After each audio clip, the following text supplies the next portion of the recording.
प्यारे बच्चों, आज हम क्लास 12th होम साइंस का पहला प्रैक्टिस पेपर जो कि बोर्ड के साइट पे अपलोडेड है सॉल्व करेंगे। हालांकि इसका जो आंसर है वो आपको बोर्ड की साइट पे अवेलेबल है, फिर भी इसको थोड़ा सा डिटेल में हम समझेंगे। पहले इसके इंस्ट्रक्शंस पढ़ लेते हैं। पेपर हिंदी और इंग्लिश दोनों मीडियम में है। कुल जो आपको समय दिया जाएगा वो 3 घंटे का है और मैक्सिमम मार्क्स यानी अधिकतम अंक जो है वो 60 हैं। सभी प्रश्न अनिवार्य हैं, यानी सभी प्रश्न करने पड़ेंगे आपको। नेक्स्ट है प्रश्न संख्या 1 से 15 1 अंक की है, 16 से 21 2 अंक की और 22 से 27 प्रत्येक प्रश्न 3 अंक का है और 28 29 30 यानी लास्ट 3 प्रश्न 5 अंक के हैं। तो इनको हम समझते हैं और देखते हैं प्रश्न पत्र को। बेटा सबसे पहले हम बहुविकल्पीय प्रश्न यानी मल्टीपल चॉइस क्वेश्चंस को करेंगे। इसमें पहला जो क्वेश्चन है वो है मानव जाति को कितने लिंगों में बांटा गया। ऑप्शंस देख लेते हैं हम। 1, दूसरा ऑप्शन है 2, तीसरा है 4 और चौथा है 5। तो हम जानते हैं मानव जाति को जेंडर्स यानी हाउ मेनी जेंडर्स, तो 2 जेंडर्स में डिवाइड किया गया, मेल एंड फीमेल यानी स्त्री और पुरुष। तो हमारा उत्तर होगा 2। नेक्स्ट जो आ जाता है वह है ऑपरेशन के तुरंत बाद मरीज को किस प्रकार के आहार की आवश्यकता होती है। ऑप्शंस देख लेते हैं। अधिक प्रोटीन युक्त आहार की, कम सोडियम युक्त आहार की, अधिक रेशे युक्त आहार की या अधिक वसा युक्त आहार की। तो इसमें से देखें तो बेटा अधिक वसा युक्त हम वैसे ही कहते हैं कि बीमार व्यक्ति या ऑपरेशन के व्यक्ति को वसा युक्त भोजन नहीं खाना चाहिए और नरम आहार खाना चाहिए। इसका मतलब रेशा युक्त आहार भी नहीं होना चाहिए, फाइबर नहीं होना चाहिए। फिर 2 ऑप्शन हमारे पास जो शेष रह जाते हैं वो है कम सोडियम युक्त आहार और दूसरा है अधिक प्रोटीन युक्त आहार। तो कम सोडियम युक्त आहार ये डिपेंड करता है कि किस तरह की सर्जरी की गई है, उसमें जरूरत है या नहीं। और जब हम प्रोटीन की आवश्यकता पड़ते हैं, हमने 6 से प्रोटीन की जब भी आवश्यकता पड़ी है, हम जानते हैं कि शरीर में किसी भी तरह की टूट फूट की मरम्मत के लिए प्रोटीन की रिक्वायरमेंट बढ़ जाती है। तो जब ऑपरेशन होता है तो शरीर में जो है हीलिंग ज्यादा हो रही होती है, टूट फूट की मरम्मत ज्यादा हो रही थी। ऐसी परिस्थिति में प्रोटीन की आवश्यकता बढ़ जाती है, तो प्रोटीन युक्त आहार की अधिक जरूरत होती है। ऑप्शन हमारा जो सही है वो है ए। तीसरा प्रश्न है लुई पॉस्चर द्वारा दूध को खट्टा होने व उसे खराब होने से बचाने के लिए कौन सा प्रक्रम का विकास किया गया था। ऑप्शंस देख लेते हैं। निर्जलीकरण, दूसरा है खाद्य पदार्थों का प्रबलीकरण, तीसरा है पौष्टिकीकरण और चौथा है ठंडा करना। निर्जलीकरण डिहाइड्रेशन नहीं है, दूसरा है खाद्य पदार्थों का प्रबलीकरण, ये भी नहीं है। पौष्टिकीकरण, पौष्टिकीकरण जो कि दूध के हर थैली पे हमें देखने को मिलता है, पॉस्चराइज्ड मिल्क, और लुई पॉस्चर के नाम से ही ये शब्द बनाया गया था। तो जो सही उत्तर होगा वो है पौष्टिकीकरण। नेक्स्ट है प्रारंभिक बाल्यावस्था देखभाल एवं शिक्षा के डिप्लोमा प्राप्त करने की न्यूनतम योग्यता क्या है। ऑप्शन है हमारे पास स्नातक यानी ग्रेजुएशन, दूसरा है स्नातकोत्तर यानी पोस्ट ग्रेजुएशन, तीसरा है 10+2 और चौथा है 10th यानी 10वीं। तो प्रारंभिक बाल्यावस्था देखभाल एवं शिक्षा का जो डिप्लोमा होता है बेटा, वो आप 10+2 के बाद यानी 12वीं करते ही, जब आप लोग 12वीं पढ़ रहे हैं 12वीं करते ही आप ये डिप्लोमा प्राप्त कर सकते हैं। अब देखते हैं हम नेक्स्ट एमसीक्यू। प्राथमिक रंग है, ऑप्शन है हमारे पास लाल, नीला, पीला और सभी। तो हम पढ़ चुके हैं कि ये तीनों ही प्राथमिक रंग, लाल नीला पीला तीनों ही प्राथमिक रंग हैं, तो उत्तर आ जाएगा सभी। नेक्स्ट है सेवा यानी SEWA का पूर्ण रूप है set self education women association, first option है। नेक्स्ट है सेल्फ एजुकेशन वुमेन आयोग, थर्ड है सेट एम्प्लॉयड वुमेन एसोसिएशन और चौथा है सेल्फ एम्प्लॉयड वुमेन एसोसिएशन। तो इसमें उत्तर आ जाएगा सेल्फ एम्प्लॉयड यानी जो ऑलरेडी खुद जो है एम्प्लॉयड है, उन विमेंस की एसोसिएशन सेवा कहलाती है। अब है रिक्त स्थानों की पूर्ति। 7 से लेके जो 9 प्रश्न है उसमें आपको फिलिंग द ब्लैंक्स करने हैं, रिक्त स्थान भरने हैं। पहला है मानकीय चिन्ह है, आपको किसी भी एक मानकीय चिन्ह का उदाहरण देना है। आप चाहे तो ISI का नाम लिख सकते हैं, एगमार्क लिख सकते हैं, वुलमार्क लिख सकते हैं, हॉलमार्क लिख सकते हैं, FPU लिख सकते हैं। आप किसी भी एक मानकीय चिन्ह का वर्णन इसमें कर सकते हैं, एग्जाम्पल दे सकते हैं। 8वां प्रश्न है, डैश योजना के जरिए स्कूल में पढ़ रहे छोटी आयु के बच्चों को भोजन सरकार द्वारा निःशुल्क उपलब्ध कराया जाता है। Under dash plan the free food is made available by the government to the small age school going children. तो इसमें आ जाएगा मिड डे मील यानी MDM। मिड डे मील की योजना के तहत फर्स्ट से लेके 8 तक के बच्चों को भोजन उपलब्ध कराया जाता है स्कूल में। नेक्स्ट है, सूक्ष्म पोषक तत्वों की कमी को डैश के रूप में जाना जाता है। The deficiency of micronutrient is known as hidden hunger, यानी छिपी हुई जो भूख है उसके नाम से इसको जाना जाता है। नेक्स्ट आ जाता है, एक शब्दों में उत्तर दें। इसमें सबसे पहला है प्रश्न, उपभोक्ता संरक्षण अधिनियम कब पारित हुआ? तो हम पहले ही पढ़ चुके हैं, उपभोक्ता संरक्षण अधिनियम 1986 में 1986 में पारित किया गया। इसे नोट कर लीजिएगा, बहुत इंपॉर्टेंट है बेटा ये। अब अगले प्रश्न पर आते हैं। अगला प्रश्न है, राष्ट्रीय पोषण कार्यक्रम की शुरुआत कब की गई थी? तो राष्ट्रीय पोषण कार्यक्रम की शुरुआत बेटा नीति आयोग द्वारा 2017 में शुरुआत की गई थी। इसका एक और प्रश्न जो बन सकता है वो है कि ये लागू कब किया गया था? तो शुरुआत की गई थी 2017 में और ये लागू किया गया था 8 मार्च, जो विमेन डे है 2018 में। तो क्योंकि यहाँ पर हमसे शुरुआत के बारे में पूछा गया तो 2017 में इसकी शुरुआत की गई थी। नेक्स्ट आ जाता है, घरेलू परिरक्षक कौन कौन से? घरेलू दो शब्दों से बने, घरेलू मतलब घर में पाए जाने वाले, और परिरक्षक यानी जिससे हम भोज्य पदार्थों को लंबे समय तक रख सकते हैं। जैसे हम घर पे अचार बनाते हैं, मुरब्बे बनाते हैं, सॉस बनाते हैं, शरबत बनाते हैं। तो इनमें किन किन चीज़ों का इस्तेमाल करते हैं आप अच्छे से जानते हैं। इसमें हम इस्तेमाल करते हैं चीनी का, नमक का, तेल का। अचार में हम इस्तेमाल करते हैं और कई जगह पे ज़रूरत होने पर सिरके का भी इस्तेमाल करते हैं। तो घरेलू परिरक्षक कौन कौन से हो गए? नमक, चीनी, तेल और सिरका। अब नेक्स्ट जो प्रश्न है बेटा वो है अभिकथन कारण प्रश्न। इंग्लिश में इसको कहते हैं assertion एंड रीजन। assertion अगर आप शब्द जरा ध्यान दें तो हम इंग्लिश में सेंटेंस यानी वाक्य के प्रकार में पढ़ते हैं assertive sentences। assertive sentences को हम डिक्लेरेटिव यानी ऐसा कोई वाक्य जो किसी तथ्य पे आधारित होता है और डिक्लेयर किया जाता है। तो ये प्रश्न मैंने अभी पिछले कई एग्जाम्स जो हुए उसमें देखा कि बच्चे थोड़े कंफ्यूज होते हैं इन प्रश्न में। बहुत ही सरल प्रश्न है बेटा। इसके अंदर दो सेंटेंसेस दिए गए हैं। पहला है assertion यानी एक तरह का कुछ डिक्लेयर कर रहे हैं यानी कुछ बता रहे हैं जो तथ्य पे आधारित है। दूसरा कारण के रूप में आपके सामने रखा जा रहा है। आपको क्या करना है? शांत मन से इन दोनों वाक्यों को अच्छे से पढ़ना है, यानी अभिकथन को भी और कारण को भी। और पहली चीज तो जो आपको देखनी है वो ये देखनी है कि क्या ये दोनों सही है। अगर आपको लगता है ये दोनों सही है तो नेक्स्ट पॉइंट पे आइए। नेक्स्ट पॉइंट क्या है? यानी जो डिक्लेरेशन किया जा रहा है, जो आप डिक्लेयर कर रहे हैं अभिकथन में, क्या उसका कारण इस सेंटेंस में दिया गया है? जैसे इस प्रश्न को एक बार हम पढ़ेंगे तो ये पॉइंट आपको बहुत क्लियर हो जाएगा। अभिकथन, 1948 की फैक्ट्री अधिनियम महिलाओं के संवैधानिक अधिकारों की सुरक्षा करता है। पार्ट 1 में हम पढ़ चुके हैं। बिल्कुल, 1948 का फैक्ट्री अधिनियम महिलाओं को संवैधानिक अधिकार देता है और उसकी सुरक्षा करता है। अब रीजन पढ़ते हैं। इस अभिकथन के अंतर्गत महिलाओं को संवैधानिक अतिरिक्त अवकाश लेने का अधिकार दिया गया है। अब बेटा देखिए, ये फैक्ट्री अधिनियम है। जो दूसरा जो कारण दिया गया है अगर आप उसको ध्यान से पढ़े तो इस अधिनियम का ही एक भाग है, उसका कारण नहीं है, यानी उसका रीजन नहीं बन सकता। फैक्ट्री अधिनियम बना, उसमें संवैधानिक अधिकारों की सुरक्षा महिलाओं को मिलती है और उस सुरक्षा के तहत ही अतिरिक्त अवकाश लेने की एक सुविधा भी मिलती है।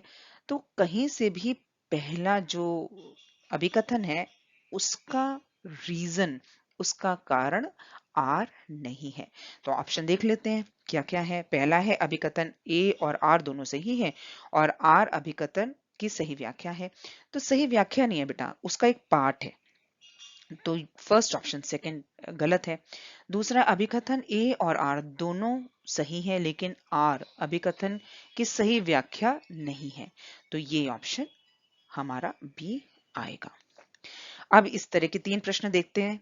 तीनों प्रश्न देखते देखते आपको ये क्वेश्चन जो है बहुत अच्छे से समझ आने लग जाएंगे। अब जरा हम दूसरा देखते हैं। प्रारंभिक बाल्यावस्था जीवन काल की सबसे अनूठी अवस्था है। बिल्कुल सही है, क्योंकि इसमें बच्चा बहुत कुछ सीखता है। अनूठी का मतलब बहुत डिफरेंट। बिल्कुल सही है। अब आर देखते हैं। प्रारंभिक बाल्यावस्था में मिली देखभाल, अपनापन एवं सशक्त अनुभव उसके आने वाले जीवन की गतिविधियों एवं विभिन्न कौशलों के कारक बनते हैं। अब पहला एक फैक्ट उन्होंने रखा है हमारे पास, एक डिक्लेरेशन रखी है, एक कथन रखा है, अभिकथन रखा है कि सबसे अनूठी अवस्था है, जिससे हम सभी सहमत हैं। अब दूसरा है अनूठी अवस्था है क्योंकि इसमें मिली देखभाल, अपनापन एवं सशक्त अनुभव आने वाले जीवन की गतिविधियों एवं विभिन्न कौशलों के कारक बनते हैं। तो आप सोचिए, बिल्कुल सही कथन कहा गया है। यानी जो अनूठी अवस्था है क्यों है? क्योंकि इस अवस्था में मिली हुई देखभाल, अपनापन वो बच्चों के जीवन और बच्चों की विभिन्न कौशलों को सीखने का कारक बनते हैं। तो अब इसमें हम पढ़ते हैं। पहला अभिकथन है, विकल्प देख लेते हैं और बहुत कुछ हमें क्लियर भी हो गया कि क्या आंसर होना चाहिए। तो पहला है अभिकथन ए और आर दोनों ही सही है। और क्या कारण आर अभिकथन ए की व्याख्या है। बिल्कुल सही है, क्योंकि इस अवस्था में मिली गई देखभाल से ही जीवन को हम आगे बना सकते हैं। जीवन की जितनी भी विभिन्न गतिविधियां हैं और कौशल हैं उनका विकास कर सकते हैं। अब नेक्स्ट एक और प्रश्न हम इस तरह का देखते हैं। अब नेक्स्ट पढ़ते हैं। अभिकथन है यानी फैक्ट है, अस्पताल के कपड़ों को धोने के बाद कपड़ों को निपुणता के साथ प्रेस यानी इस्त्री नहीं किया जाता है। यानी इस्त्री किया जाता है पर निपुणता के साथ इस्त्री नहीं किया जाता। हम पढ़ते हैं बेटा, पहले भी पढ़ चुके हैं इस चैप्टर में, कि इस्त्री जो किया जाता है उसका मेन एम होता है कि बहुत सुंदर दिखे और चमकदार दिखे। तो ठीक है, फर्स्ट क्वेश्चन पर जो अभिकथन दिया गया बिल्कुल सही है। निपुणता के साथ प्रेस नहीं किया जाता है क्योंकि बहुत सारे जो है धुलाई के कपड़े होते हैं। क्योंकि अस्पताल के धुलाई घरों का मुख्य ध्यान कपड़ों की सफाई, स्वच्छता और कीटाणु रहित रखने में होता है। तो क्योंकि बिल्कुल सही ये पॉइंट भी बिल्कुल दिया गया है। जब हम अस्पताल की जो है लॉन्ड्री में कपड़े धुलते हैं तो उसका फर्स्ट एम होता है कि जो कपड़ा धुल के बाहर निकला है वो साफ होना चाहिए, स्वच्छ होना चाहिए और कीटाणु रहित होना चाहिए। तो ये जो कथन है उसका रीजन सेकंड पॉइंट में दिया गया है। दोनों ही सही है और फर्स्ट का रीजन सेकंड दे रहा है। तो ऑप्शन देख लेते हैं हम। अभिकथन ए और कारण आर दोनों ही सही है और कारण आर अभिकथन ए की सही व्याख्या है। तो बिल्कुल सही है। आशा करती हूँ कि इन तीन प्रश्नों के माध्यम से आप ये अच्छे से समझ गए होंगे। बाकी हम नेक्स्ट जब पेपर्स में इनको करेंगे तो इस कंसेप्ट पे और क्लैरिटी आपको हो जाएगी। मेन बात यह है कि इस तरह के प्रश्न सॉल्व करिए, इनसे डरिए मत। अब नेक्स्ट जो सेक्शन आ जाता है बेटा वह है अति लघु उत्तरीय प्रश्नों का। अति लघु उत्तरीय प्रश्न यानी 2 नंबर के जो हमारे प्रश्न हैं वो आ जाते हैं। उसमें जो पहला प्रश्न है यानी 16 नंबर प्रश्न जो पेपर का है वह है, भारत के परंपरागत व्यवसाय कौन कौन से। परंपरागत मतलब जो कई सौ पीढ़ियों से चलते आ रहे हैं परंपरा के रूप में। तो भारत जैसे कि हम सभी जानते हैं कृषि प्रधान देश है, तो कृषि भारत का सबसे ज्यादा परंपरागत व्यवसाय माना जाता है।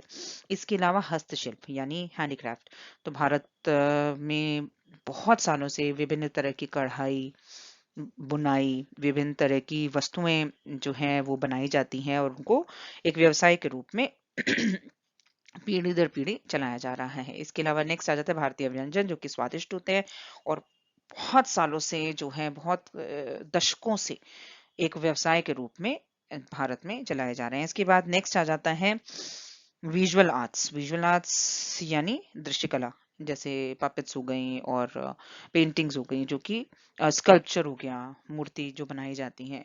तो ये एक बहुत भारत के परंपरागत व्यवसायों में से एक माने जाते हैं। नेक्स्ट है खाद्य संक्रमण। क्या होता है खाद्य संक्रमण? नाम से ही पता चल रहा है कि वह संक्रमण जो दूषित खाने को खाने से होता है। तो जब हम दूषित खाना खाते हैं, हम सब जानते हैं विषाणु जो है हमारे जीवन शरीर में चले जाते हैं, रोगाणु जो है हमारे शरीर में चले जाते हैं और शरीर में गुणा होने लग जाते हैं। और जब उनकी मात्रा बहुत बढ़ जाती है तो हमारे शरीर में एक संक्रमण को पैदा कर देती है। इसका एक विषाणुओं का एक उदाहरण जो कि यहाँ मेंशन है वह है साल्मोनेला, जो कि कच्चे दूध और कच्चे अंडे में पाया जाता है। तो जब हम दूध को प्रॉपर बॉईल नहीं करते हैं, उबालते नहीं हैं और अंडे को सही ढंग से जो है पका के नहीं खाते हैं, तो साल्मोनेला जो है वो हमारे शरीर में चला जाता है और हमारे शरीर में संक्रमण पैदा कर देता है। नेक्स्ट है वैकल्पिक देखभाल।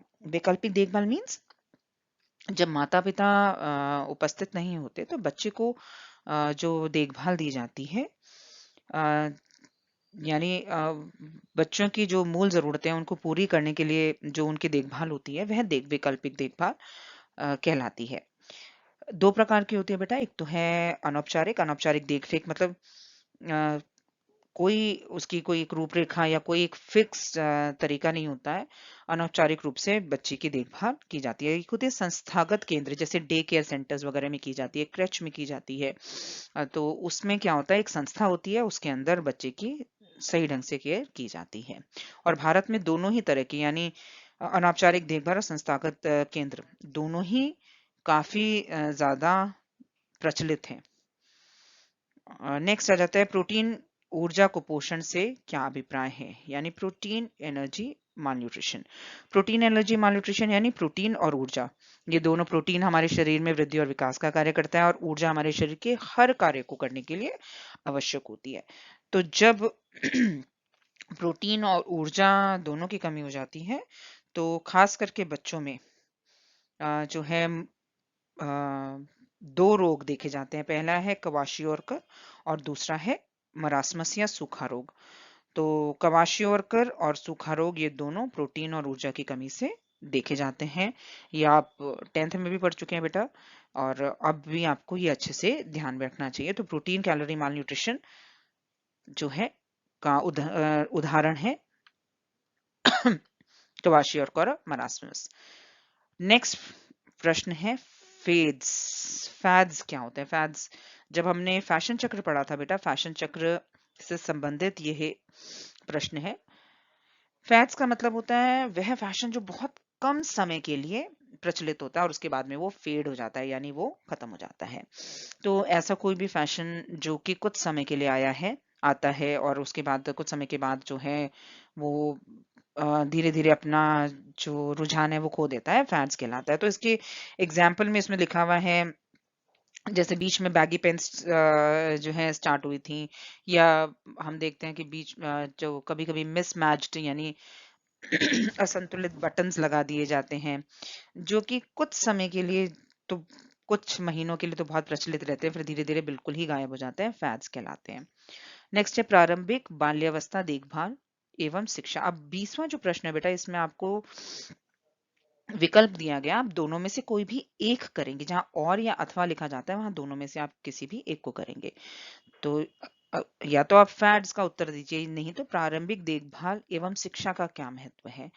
तो प्रारंभिक देखभाल और शिक्षा जो है वो बच्चे के लिए जब वो स्कूल जाता है उससे पहले बच्चे को एक ऐसा माहौल देती है, एक ऐसा वातावरण देती है जिससे बच्चा जो है वो अपने आगे के जीवन के लिए तैयार होता है।